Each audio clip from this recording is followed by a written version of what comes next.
যখন মূসা আমার কাছে তার জাতির লোকদের জন্য পানি চাইল, আমি তাকে বললাম, তোমার হাতের লাঠি দিয়ে তুমি এই পাথরে আঘাত করো।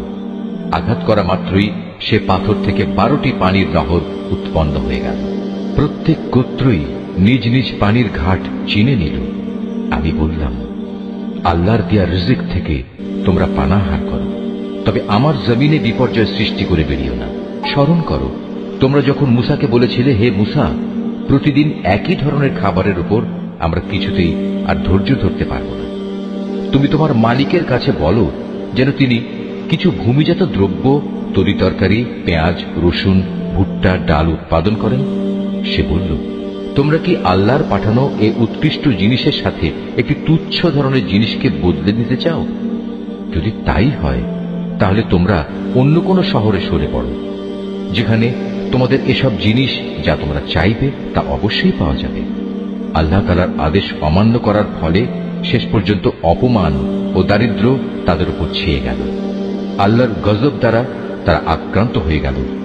এটা এ কারণে যে এরা ক্রমাগত আল্লাহর আয়াতকে অস্বীকার করতে থাকলো এবং আল্লাহর নবীদের অন্যায়ভাবে হত্যা করতে থাকলো। আর এসব কিছু এজন্যই ছিল যে তারা আল্লাহর সাথে নাফরমানি ও সীমা লঙ্ঘন করছিল।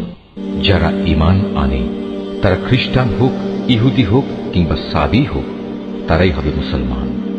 এদের যে কেউ আল্লাহর উপর ঈমান আনবে পরকালের উপর এবং যথার্থ ভালো কাজ করবে, তাদের জন্য তাদের মালিকের কাছে পুরস্কার রয়েছে এবং এসব লোকের যেমন কোনো ভয় নেই, তেমনি তারা চিন্তিত হবে না।